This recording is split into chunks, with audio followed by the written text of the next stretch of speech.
আসলে একটা রাজা পাশে আর কি আসছে আসছে রাজা পাশে সে আসছে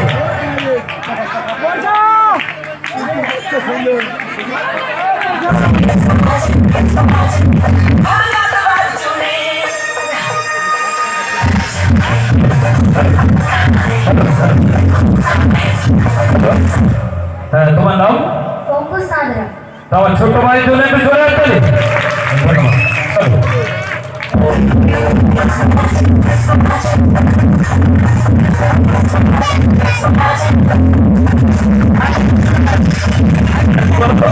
রাইট। ঠিক আছে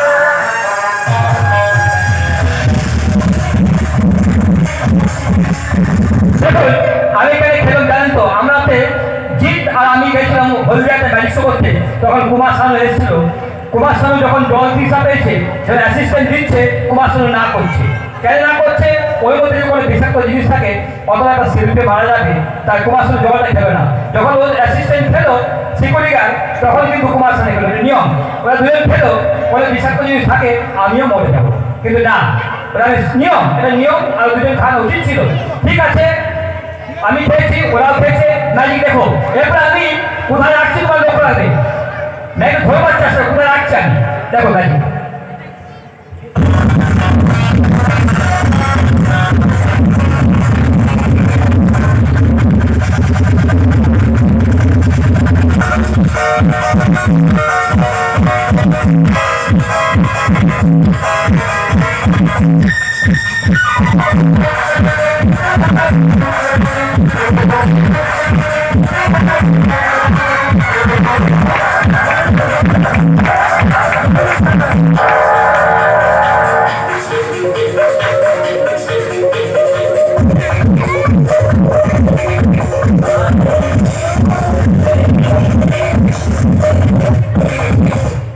এরপর আপনারা ভাবছেন যে ওটা ম্যাঙ্গো স্পাইকটা এখানে আছে তাই বল তাই না স্পাইকটা আছে ম্যাঙ্গো জুস ছিল আমি গিলে ছু বলবো স্পাইকটা তো ভ্যানিশ হয়েছে ওটা থামস আপ এসে গেল রেডি 1 2 3 দেখো এর মধ্যে কিছুই কিন্তু নেই ফাঁকা খালি দেখুন ম্যাজিকে পড়ে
অতগুলো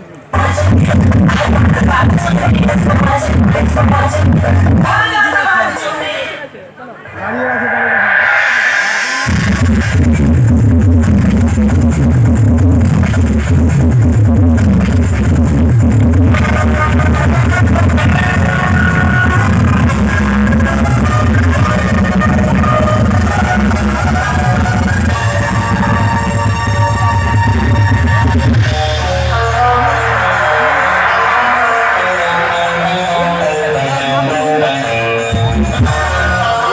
Thank you.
ইতিহাসের পাতায় পড়েছি ৭০ বছরের এক মহিলা মাতঙ্গিনী হাজরা ইংরেজদের বিরুদ্ধে সংগ্রাম করেছিলেন।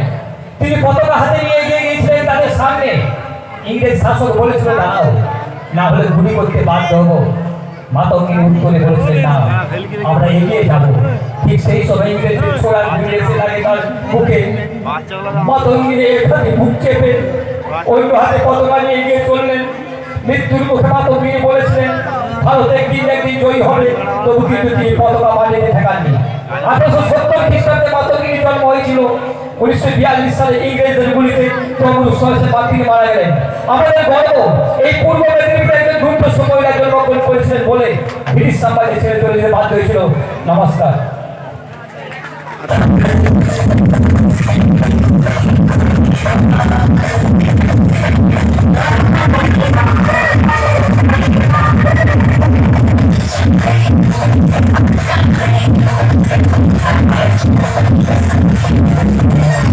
এরপরে কয়েকটা আমি কাগজ দেবো, কাগজ দেওয়ার পরে যার যা মনে ভাব লিখে লিখে আমাকে দিবে। আমি একটা ব্যাগ দেবো, ব্যাগ খালি ব্যাগে লিখে লিখে দিবে। কাগজ দিচ্ছি, জিপ কাগজটা দিয়ে দাও সবাইকে, পেন দিয়ে দাও, পেন কাগজ দিয়ে লিখে লিখে লিখে লিখে দিবেন। যার যা মনে ভাব, যার যা মনে ভাব লিখে দিবেন। কে বুদ্ধদেব বসু, কে ক্ষুদিরাম, কেউ বিনয় বাদল দীনেশ, লিখে লিখে টপ টপ দাও। অনেক ম্যাজিক আছে আমাদের, কিন্তু প্রচুর ম্যাজিক আছে। ম্যাজিক দেখুন, আনন্দ করুন। যারা লিখতে পারবে তারা সবাই না, এটা আমজাম কথা নয়, যে খাবার জিনিস নয়। যাক, লেখার জন্য এসেছেন তোরা, খুবই ভালো লাগছে। পড়াশোনা করে ভালো হবে। বাস লিখে টপ টপ দাও, সেই কি আছে টপ টপ লিখে দাও আমাদের সামনে।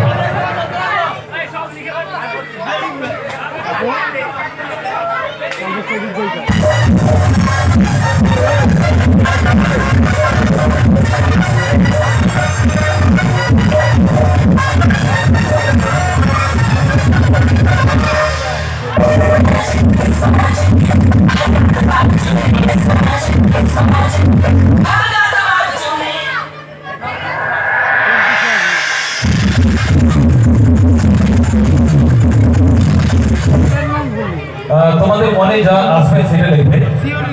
সিনেমাটিসের নাম লিখতে পারো, বসন্তী, দেবশ্রী, শুভশ্রী, যেটা মনে আসবে সেটা লিখবে, ঠিক আছে?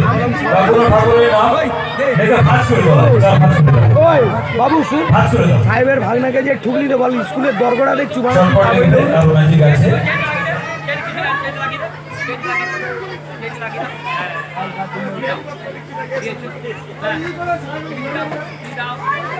অমিতাভ বচ্চন যা চাইবে, ঠিক আছে? তাড়াতাড়ি করবে। আমাকে যে ঠুকলিটা দে না। চলো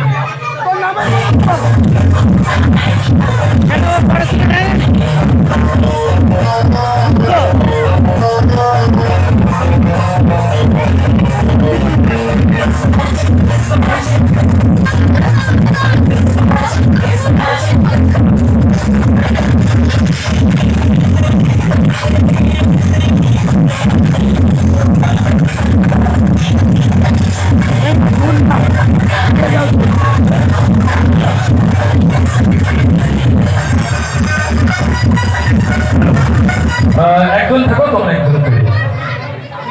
ঠিক আছে চলো। আরো দে আমি কিন্তু খুব আনন্দিত পাচ্ছি। পুরস্কার থেকে একটা ঝুঁক থাকে। ভালো লাগলো। পেন্টি দাও শব্দ হয়েছে দিলাও, অনেক হয়েছে দিলাও, হয়েছে দিলাও, বাস পেন্টি দাও, আমার অ্যাসিস্ট্যান্ট পেন্টি দাও, বাস দিলাও হয়েছে সেটা হয়েছে। এরপরে খুব খুশি হলাম যে পড়াশোনার প্রতি ঝোঁক কতটা ভালো। একটা কথা মনে রাখবেন, এখন যে বড় মোবাইল দিয়েছে না, কিন্তু বড় মোবাইল বাচ্চাকে দিবে না।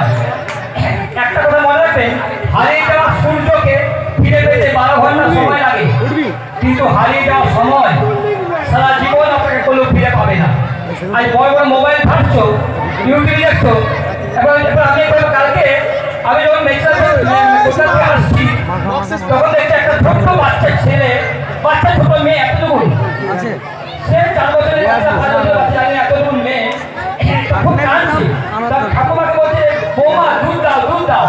যখন দুধটা দিতে যাচ্ছে তখন আরো কাঁদছে। যখন তোর মোবাইলটা দিয়েছে তো হাসছে। আবার ফোনটা দিয়ে বুঝুন, কালকে যে বাচ্চারা জন্ম করেছে এখন সামান্য কথা বলতে ও মোবাইলটা স্ক্রিনটা ঘাটছে। এইভাবে তো মা কত বলছে আমার মেয়ে কত ভালো মোবাইল ঘাটতে পারে, ফেসবুক বার করতে পারে, ইউটিউব বার করতে পারে, মেয়েদের ভবিষ্যৎ অন্ধকার করে দিবে। কিন্তু মোবাইল দিয়ে পড়াশোনা বরবাদ হয়েছে। খুব কম বেড়াচ্ছে, মোবাইলই ঘাটছে। তাহলে মা বাবা কত দেখছেন না, যেটা বসে বসে বাচ্চাদেরকে মোবাইল ঘাটছে, মোবাইল নিয়ে যাচ্ছে আসছে, কিন্তু মোবাইল কত ক্ষতিকর। আমার ছেলেরা বিটেক করলো, তারপরে করলো, গ্যাংটকে সার্ভিস করছে, 50,000 টাকা পেমেন্ট পায় আমার ছেলে। কিন্তু ওই যে মোবাইলে ফেসবুকে এমন এই যে মেয়ে সে কথাবার্তা বলে একটা এমন জায়গায় একটা মেয়েকে বিয়ে করলো, আমাদের জানাশোনা মেয়েকে বিয়ে হলোই না, সে এখন আমাদের ছেলে মেয়ে চলে গেছে, মানে একটা বিয়ে পড়াতে আছে। এই যে মোবাইলের যুগে ছিল, মোবাইল যদি না থাকতে হতো না, আমি ফেসবুকে মোবাইলে বিয়ে হয়েছে, ফেসবুকে ভালোবাসা হচ্ছে, ভালো বউরা পালাচ্ছে এই মোবাইলের যুগে। বারবার বলছি মোবাইলটা খুব সাবধান, ছেলেদের মানুষ করবেন মোবাইল দিবেন না। দেখুন এরপর আমি মেডিকেল দিকে আসছি, এরপর তোমার একটা যে কোনো কুপন তুলে নাও, একটা কুপন তুলে নিয়ে তুমি দুজন দেখো কি লেখা আছে।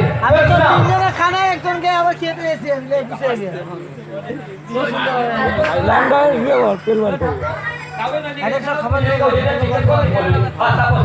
তুমি থাকো, এরপরে আমি একটা প্লেন দেবো, দুজন ভালোভাবে ধরে থাকো, যেমন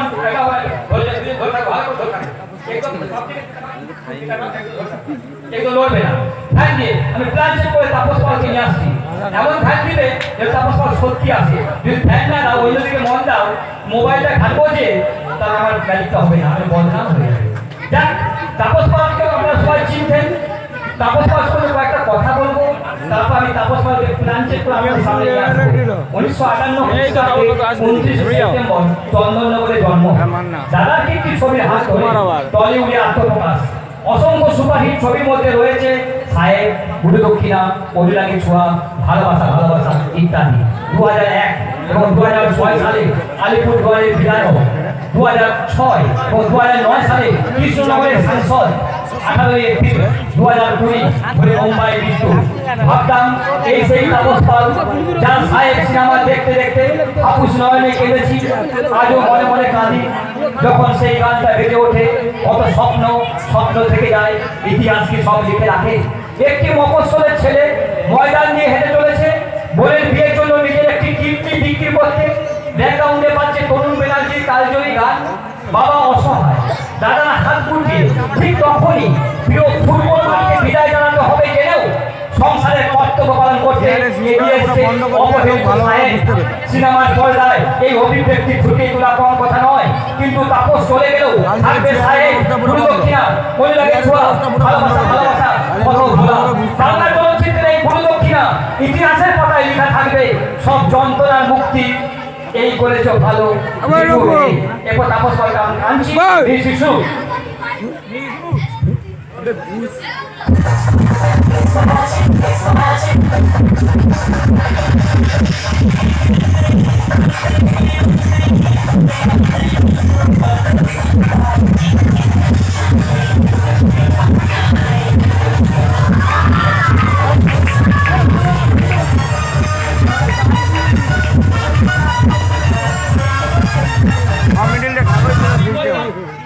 আমি বলবো আমাদের বলবেন কেন বলবেন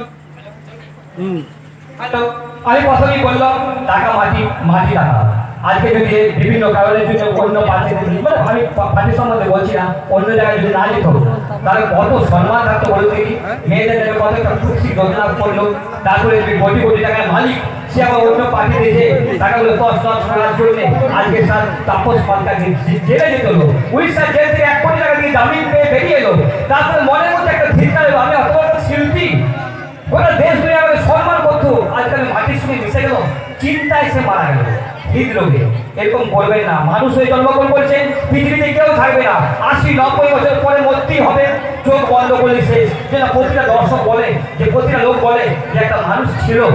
আর ক্ষুদিরাম নেতাজি বিজয় মাধব দীনেশ মাতঙ্গিনী কেন নাম করছে? যতদিন ভারতবর্ষটাতে তার নামটা থাকবেই। নেক্সট ম্যাজিক দেখেন, আমি ম্যাজিক নিয়ে আসছি। নমস্কার, এত দর্শক হয়ে আমি খুব খুশি, অবাক হয়ে যাচ্ছে এত দর্শক। আমি ভাবছিলাম কয়েকটি লোক হবে, কিন্তু এত দর্শক, ঠিক আছে, ভালো লাগছে, সবাই দেখছে, বসে আনন্দ পাচ্ছে। দেখুন ম্যাজিক, নেক্সট ম্যাজিক দেখুন।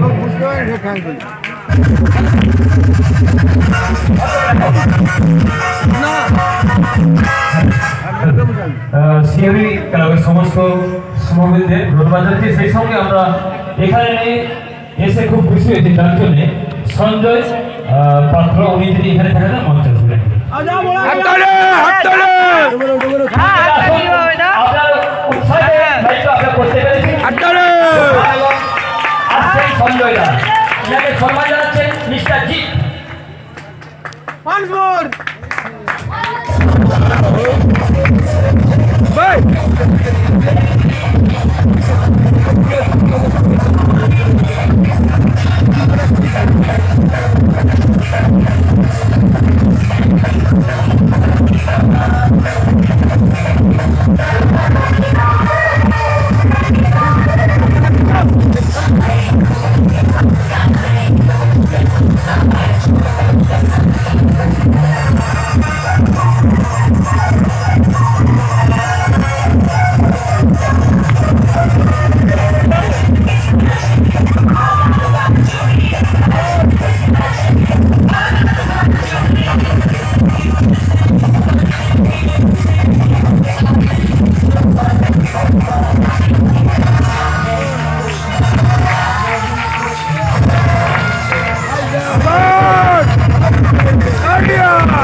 এখন জামসার তপশিলি শিহরি ক্লাবের পক্ষ থেকে ম্যাজিক ম্যানকে পুষ্পস্তবক দিয়ে বরণ করে নিচ্ছেন আমাদের জামসার তপশিলি শিহরি ক্লাবের অন্যতম সভ্যবৃন্দ মাননীয় সঞ্জয় পাত্র মহাশয়।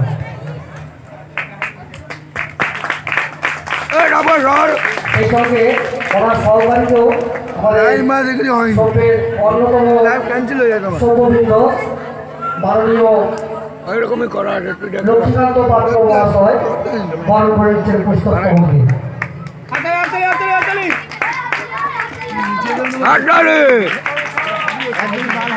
দর্শকদের উদ্দেশ্যে বলবো, আপনারা জোরে একটু হাততালি দিন। সবাই ভালো লাগছে তো?